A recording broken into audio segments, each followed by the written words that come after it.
One thing we always want to try and do as short-term rental hosts is build a unique experience, which is very sought after from guests. And that's what today's subject is going to be about, is building a unique stay, some of the challenges that can come along with that. And to help us with that, we've got an excellent special guest who has got a vast experience, who's over here in the UK and has got something very special. So in a moment, we're going to be welcoming along that guest. But if this is your first time listening to this podcast, this is the Boostly podcast, and it helps hosts with the tools, the tactics, the training, and the confidence so you can go out there and get more direct bookings. And this is the mini series where we actually go behind a host's journey. We get their experience. They get to share some of the tools, the tactics that they use within their business. And to help us with that today, we've got Sarah Orchard, who is from the Huddles Hideout. Now, this is really special. This is the only A-frame tree house that I know of in the UK, and perhaps Sarah will just let us know if there's any others in a moment. But let's welcome her along and let's dive into her business and how building this unique stay has I guess, changed her life. So welcome along, Sarah. Hi, thanks for having me. So Sarah, before we get started, I know I've given you a bit of an introduction there, but can you let us know more about your business, more about your journey, and give yourself an introduction? I will indeed. My name is, as you said, Sarah Orchard. I'm the co-owner of the Huddles Hideout. I actually run the business with my husband, Aid. And I'm also, as you said, a best-selling author in the book Hospitable Hosts, and I'm the creator of getfullybooked.com, which helps fellow hosts with their marketing and basically moving from being invisible to visible and fully booked with more direct bookings. We opened the Hideout in February 2020, which was an interesting time because obviously we got shut down 5 weeks later. So it's been a bit of a journey to be sitting here today, sort of 3 years later from when we opened the actual business. But it took us over 5 years to sort of fulfill our dream and create the Hideout. So it's been quite a long journey. Where did the idea come from? How did this happen? Take it away. Yeah. Why build a treehouse? Yes, Exactly not the easiest of things to build. I think a lot of our friends thought we'd slightly lost the plot. We actually went traveling in 2004. We left our corporate jobs. We both had sort of traditional corporate jobs. I've worked in marketing since 30 years now. So we'd been doing the very traditional sort of careers.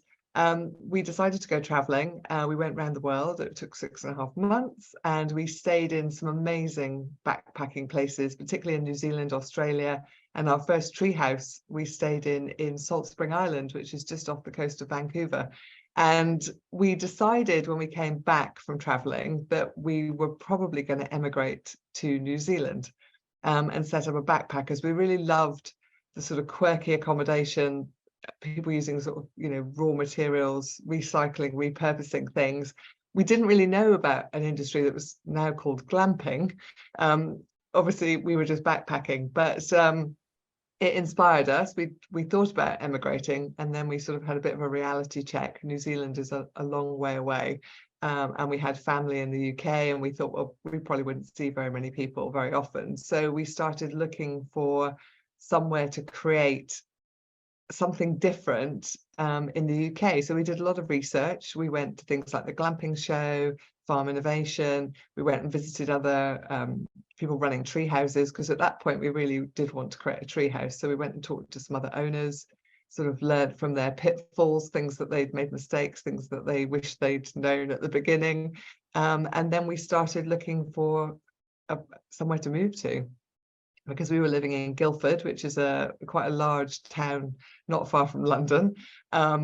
Didn't really have much of a back garden, definitely not big enough to build a tree house in. So we were going to have to move and relocate. So it took us 5 years it took us about 2.5 years searching for the actual house. And in the end, we actually had a little bit of help from a TV show on the BBC called Escape to the Country.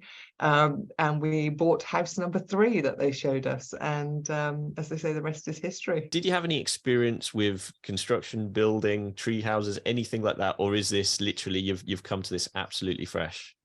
No, we're definitely not. We're not even very good DIYers, actually, and doer-uppers. So it was a bit of an ambitious. We did work with a professional company to help us, both an architect and also with other industry experts and a treehouse builder.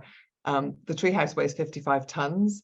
And we had about 100 tons worth of materials to get down to the site. So it's definitely not something that probably most amateur builders would be able to have a go at. And also it has to comply with all of the modern UK building regulations for a new build house. So it's quite a complex structure to put together, and it's got full utilities in terms of, underfloor heating, lighting.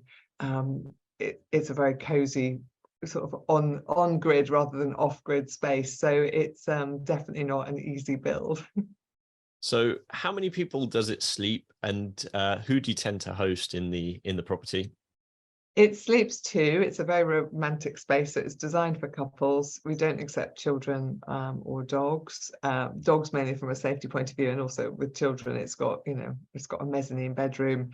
It's 4 meters off the ground, so it's not ideal for sort of families, but it's very much a sort of romantic space. And when we designed it to try and get people as close as possible to sort of nature. So hence one of the reasons for an A-frame. We wanted a big glass front to the structure, and we deliberately put the bedroom right up on the mezzanine, close to the glass, so that people are literally surrounded by the tree canopy. They have a bird feeder where they can sit and watch the birds feeding outside the bedroom.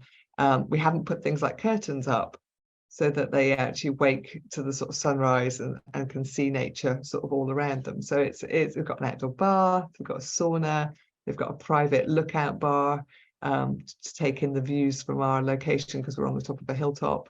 So it's very much designed with a sort of special occasion and romantic stay in mind. What would you say has been the biggest challenge, and something that that you'd like other people to know if they were looking to undertake this sort of venture?